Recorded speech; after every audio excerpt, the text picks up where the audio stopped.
इस लेक्चर के अंदर हम फॉर लूप को बेसिकली डिफरेंट एंगल से देखेंगे और इस डिफरेंट एंगल से देखने के लिए हम चैलेंजेस, डिफरेंट एक्सरसाइजेस और डिफरेंट क्वेश्चंस को सॉल्व करेंगे ताकि आपको फॉर लूप की जो है कॉन्सेप्ट क्लियर हो जाए और डिफरेंट यानी कि डेटा टाइप्स के ऊपर भी आपको फॉर लूप अप्लाई करना आ जाए।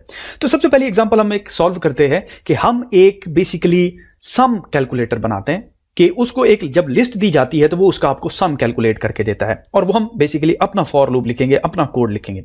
तो इमेजिन करें मैं एक लिस्ट जो है ले लेता हूं एट द मोमेंट, एक नॉर्मल लिस्ट है, रैंडम लिस्ट, राइट, और सिंपल फॉर लूप लिखते हैं हम फॉर आई इन नंबर्स, ठीक है। और ऑफ कोर्स अगर मैंने ऐड करना है तो लेट्स से मैं कहता हूं सम मेरा एक वेरिएबल है, यहां पे मैंने कोड एग्जीक्यूट करना है। तो आइडियली पहला एलिमेंट लेते हैं और मैं कहता हूं कि पहला और दूसरा एलिमेंट मैंने ऐड करना है, लेकिन एट द मोमेंट आई के पास पहला एलिमेंट है तो मैं इस तरह करता हूं, चलो मैं 0 कर देता हूं और प्लस आई कर देता हूं। तो पहले आई कर देता हूं। पहले लूप में सम की क्या वैल्यू हो गई? पहले लूप में सम की वैल्यू हो गई 6, राइट, करेक्ट। तो 6 हमें चाहिए, वेरी गुड। नेक्स्ट बारी पे जब 5 आया तो ये तो फिर सम के अंदर 0 था, 5 वैल्यू इसको असाइन हो गई, तो ये 5 और 6 तो ना हुई। तो मैं बेसिकली सम को एक यूनिवर्सल जगह पे स्टोर करना चाहता हूं जहां पे लूप में उसकी वैल्यू जो है वो फिक्स रहे। तो एक चीज तो ये है, अगर मैं यहां पे कहता हूं सम, ठीक है, तो ये देखिए अब मेरे पास क्या वैल्यू होगी। सबसे पहले तो आपको मैंने बताया था ना कि लेफ्ट, अब यहां पे होगा ये कि अब यहां पे right to left code execute होता है। उसको आई की वैल्यू पता थी, सम अभी डिफाइंड नहीं है, उसको पता नहीं है कि सम कहां से आया, तो यहां पे ये हमें एरर दे देगा, कहेगा ये मुझे पता नहीं है कि सम इज अनडिफाइंड। मैं एग्जीक्यूट करता हूं सम इज अनडिफाइंड, अनसपोर्टेड, ब्ला ब्ला ब्ला। तो बेसिकली सम को मैंने कहीं यूनिवर्सल जगह पे स्टोर करना है, तो मैं इस तरह करता हूं कि सम को लूप के बाहर सेव कर देता हूं और मैं कहता हूं सम को इनिशियलाइज करते हैं 0 से, कि सम की वैल्यू पहले 0 है। क्यों? कि जब बाद में सम की वैल्यू 0 के अंदर 6 ऐड हुआ तो फिर क्या हो जाएगी 6, तो अब ये ऊपर नहीं जाएगा, रहेगा तो लूप के अंदर ही, तो 6 के अंदर नेक्स्ट वैल्यू ऐड होती जाएगी, फिर नेक्स्ट एंड सो ऑन, ठीक है। तो मैं इस तरह करता हूं, अब यहां पे इसको प्रिंट कर लेते हैं। मैं कहता हूं प्रिंट और एफ स्ट्रिंग यूज करते हैं और मैं कहता हूं sum of value I is sum, ठीक है। अब अगर मैं इसको एग्जीक्यूट करता हूं, you will see sum of basically numbers, मैं इसको डायनामिक रख दिया, मैं कहता हूं sum of list is 48। Excellent. अब हम इसको मजीद वर्सटाइल बना सकते हैं। अब यहां पे तो मैंने एक लिस्ट दी, अब इस तरह करते हैं कि हम इसको मजीद कॉम्प्लेक्स किस्म की लिस्ट देते हैं। मैं कहता हूं रेंज, और रेंज है जी, लेट्स कॉल दिस 17 से स्टार्ट होती है और ये जाती है some random number तक with a step of 17. I am not sure कि that will go till then, but let's try it out. Sorry, मैंने इसको कॉमा से सेपरेट करना, ठीक है। तो let's run it and you can see, तो ये जो कॉम्प्लेक्स लिस्ट मैंने दी इसका भी इसने हमें सम निकाल दिया, राइट। तो ऑफ कोर्स हम इसको सिंप्लीफाई कर सकते हैं, let's call it list of 100 list का सम जो है, जितने भी एलिमेंट होते हैं उसका ये सम है। एक्सीलेंट। चलिए up to the next example चलते हैं। नेक्स्ट एग्जांपल में मैं आपको, ऑफ कोर्स लास्ट लेक्चर में आपने देखा कि हमने नेस्टेड फॉर लूप यूज किया। अब इस तरह करते हैं कि इसको कमेंट आउट करते हैं। अब हम नेस्टेड फॉर लूप में 2 नेस्टेड लिस्ट ले लेते हैं, ठीक है, और उनको यूज करेंगे, ठीक है। तो मैं इस तरह करता हूं कि सिंपल मैं 2 लिस्ट यहां पे आपके सामने लेके आया हूं, एक एडीजे है और एक फ्रूट्स है। तो मैं इन 2 लिस्ट में से वैल्यूज को साइमल्टेनियसली निकालना चाहता हूं। आपने देखा कि नेस्टेड लूप हमने यूज किया, ठीक है, एग्जैक्टली वही फंक्शन है। ये देखिए, मैं कहता हूं for I in A D J, ये तो आपको जबानी याद हो गया होगा। अब for I in A D J and for J in fruits, ठीक है। बस अब क्या करना है, आप सिंपल प्रिंट कर दो भाई, प्रिंट आई कामा जे, ये दोनों वैल्यू मैं एक ही साथ प्रिंट करा रहा हूं। एज यू कैन सी अब हमारे पास जो है वैल्यूज प्रिंट हो रही हैं। एक्सीलेंट। अब इनकी खास बात यह है कि रेड एप्पल के साथ प्रिंट हो रहा है, फिर रेड बनाना के साथ, फिर रेड चेरी के साथ, उसके बाद फिर बिग एप्पल के साथ, बिग बनाना के साथ, टेस्टी चेरी के साथ, and so on as you can see. क्योंकि ये नेस्टेड लूप है, आपने इस चीज़ का जो है ख्याल रखना है। ओके, तो नेस्टेड लूप की वैसे भी हमें आइडिया था, हमने एक टेबल जनरेट कराया था। Okay, to the next. हम इस तरह करते हैं कि फॉर लूप की खासियत यह है कि फॉर लूप एल्स के साथ भी रन हो सकता है। ठीक है, आपने सुना होगा इफ और एल्स। यहां पे पाइथन की पावर यह है कि आप फॉर लूप को इफ के साथ एल्स के साथ भी यूज कर सकते हैं। वो कैसे, अभी जरा नोट करिएगा। फॉर आई इन रेंज, और रेंज में मैं कहता हूं 10, ठीक है, प्रिंट आई। अब प्रिंट आई करते जाओ जब तक आपको नंबर मिलते जाएं, और जब नंबर ना मिले तब मैंने कहना है एल्स। अगर कोई इसके अलावा कोई चीज हो तो फिर अब मुझे पता है कि इसके अलावा कौन सी कंडीशन हो सकती है। जब नंबर खत्म हो जाएंगे तभी, ऐसा ही है ना, मैं कहता हूं लिस्ट इज FINISHED फिनिश्ड। ठीक है, एग्जीक्यूट करते हैं। As you can see 1 to 9 तक गया।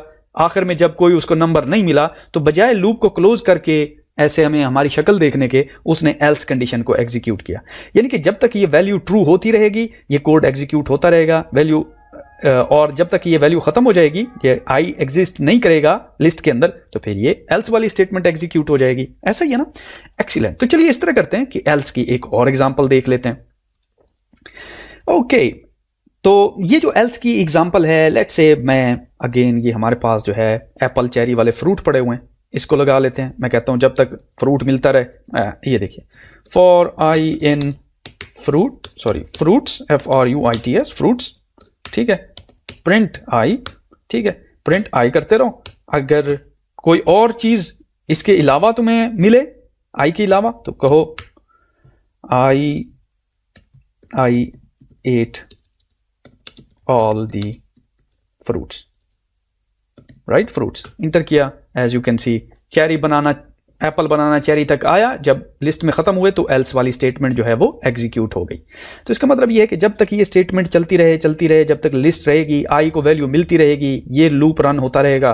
जब आई की वैल्यू खत्म होगी तो फिर दूसरी कंडीशन पे वो देखेगा कि अच्छा इसके अलावा क्या करना है मैंने। चलें जी, up to the next example, आगे चलते हैं। अच्छा, आपने एक चीज नोट की कि मैं इसको कमेंट आउट कर देता हूं। ये हमारे पास एक लिस्ट थी और एक हमारे पास ये लिस्ट थी, राइट। ये देखिए, मैं एक और लिस्ट लेके आ रहा हूं आपके सामने, और हमने इसको नेस्टेड फॉर लूप में यूज किया। हाउएवर, अगर आप नेस्टेड फॉर लूप नहीं यूज करना चाहते तो हमारे पास जिप का फंक्शन है जो कि दोनों लिस्ट्स को इकट्ठा कर देता है। वो कैसे, मैं कहता हूं फॉर x, y इन, अब मैं जिप का फंक्शन यूज करने लगा हूं दोनों लिस्ट्स को इकट्ठा करने के लिए। तो पहले लिस्ट उठाते हैं, ये देखिए, मैं कहता हूं पहले लिस्ट जो है फ्रूट्स, ये यहां पे डाली फ्रूट, और दूसरी लिस्ट मैंने डाली यहां पे।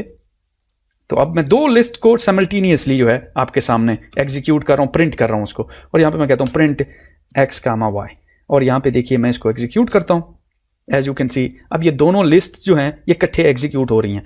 पहले जो लिस्ट आपने देखा था वो बेसिकली नेस्टेड फॉर था, इसलिए रेड का सबके साथ कॉम्बिनेशन, बिग का सबके साथ, टेस्टी का सबके साथ।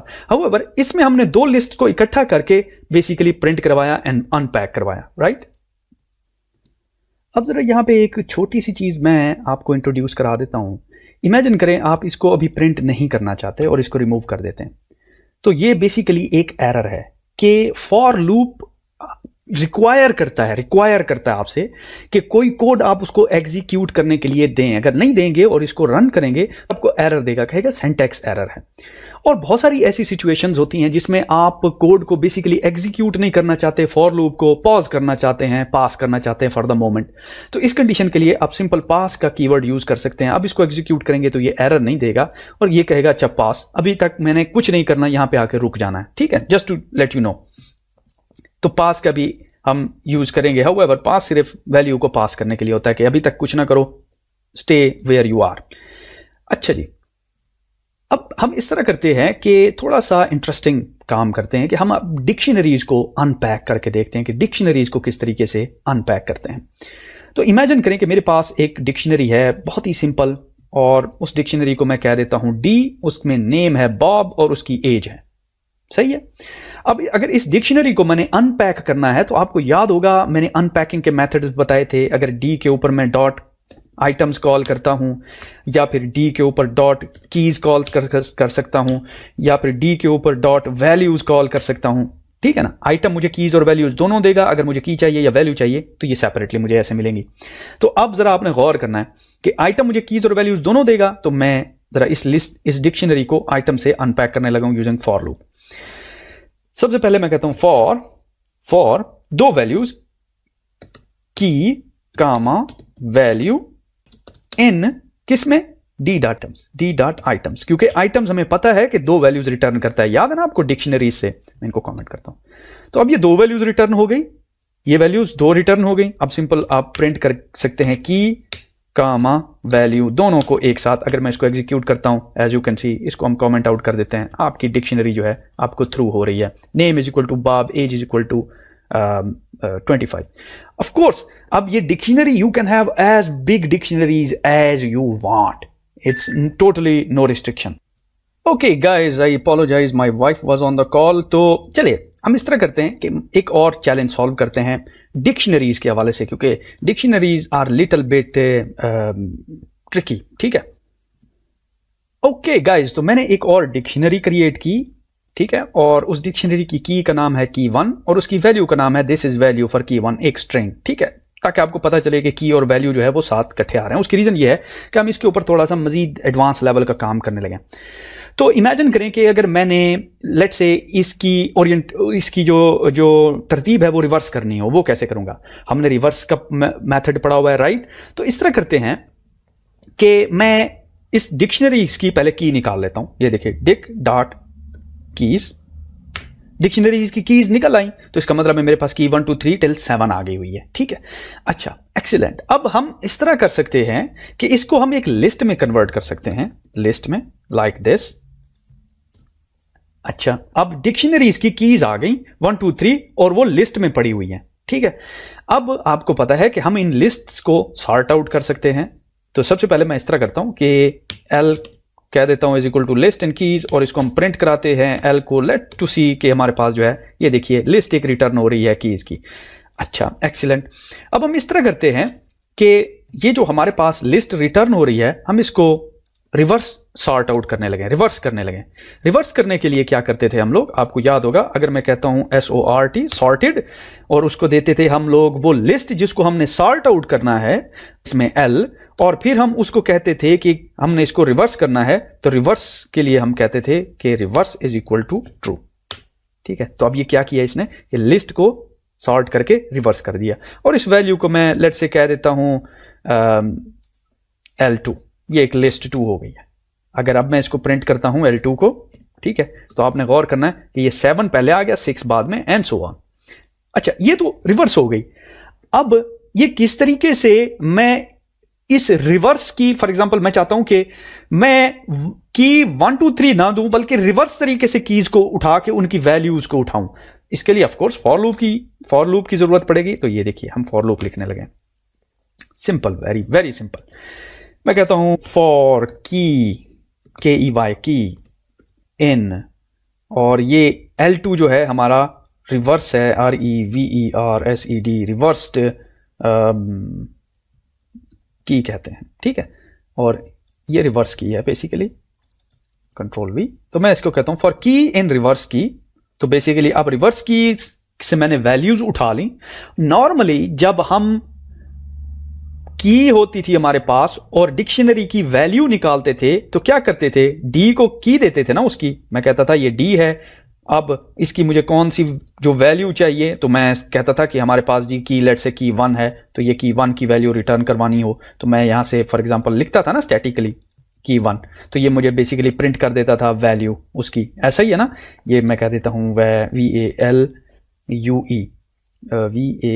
वैल्यू कह देते हैं, तो ये डिक्शनरी की वैल्यू जो है वैल्यू में आ जाएगी, और यहां पे मैं इसको प्रिंट कराऊंगा। हाउएवर, एक चीज आपने नोट की कि अब हमारे पास स्टैटिकली हमें लिखने की जरूरत नहीं है, क्योंकि सारी कीज जो हैं इस वैल्यू के अंदर आ गई हैं। ठीक है ना, अब बेसिकली मैंने उस तरतीब से उठानी है वैल्यूज जिस तरतीब से मेरे पास कीज पड़ी हुई हैं। अगर मैं इसको एग्जीक्यूट करता हूं, तो अब ये देखिए कि की मेरे पास पहले 7 थी, तो इसलिए 7 इसने उठाया, then 6, then and so on. तो बेसिकली हमने किया ये कि एक डिक्शनरी की कीज को रिवर्स किया, और फिर रिवर्स ऑर्डर में कीज से हमने वैल्यूज को रिट्रीव किया। अब यही काम बेसिकली हम बिल्ट इन फंक्शन से भी कर सकते हैं। वो कैसे, जरा आपने गौर करना है कि अगर मैंने वैल्यूज उठानी हो ऑफ कोर्स, तो ये तो मैंने रिवर्स में किया, स्ट्रेट वे में करते हैं। मैं कहता हूं for value in of course D dot value. Values हमारे पास ऑलरेडी एक बिल्ट इन फंक्शन है जो कि हमें वैल्यूज रिटर्न करता है, प्रिंट करते हैं वाल को, ठीक है। इसको मैं कमेंट आउट कर देता हूं। हाउएवर ये वैल्यूज रिवर्स नहीं होंगी, आपने एक चीज नोट करनी है प्लीज। मैं इसको रन करता हूं, एज यू सी 1 2 3 4 हमारे पास वैल्यूज जो है वो रिवर्स ऑर्डर में आ गई हैं। हाउएवर अब हम इन वैल्यूज को रिवर्स कर सकते हैं यहां पे इफ यू वांट। अच्छा, इसी तरह हम कीज को भी उठा सकते हैं। ये देखिए, मैं कहता हूं फॉर की बजाय वैल्यूज कीज, ठीक है। और ये देखिए मैं यहां पे कहता हूं कीज, और ये यहां पे हमें कीज भी प्रिंट कर देगा, ठीक है। ये कीज आ गई, ये वैल्यूज आ गई। अब इसी तरह अगर हमारे पास कीज हो तो हम स्ट्रेट ऑर्डर में भी जो है वैल्यूज को रिट्रीव कर सकते हैं। ले देखिए फॉर की इन डी डिक्शनरी, ठीक है। तो ये क्या करेगा कि डिक्शनरीज की सारी कीज उठा लेगा, ठीक है। और मैं अब इसको कहता हूं अब आपने प्रिंट करना है डी इंटू की, सॉरी की, ठीक है। इंटर करते हैं, एज यू कैन सी अब इसने कीज सारी की सारी जो है हमें रिटर्न करा दी। Excellent. I do apologise guys, exercises में हमारा टाइम जो है थोड़ा सा लंबा हो गया।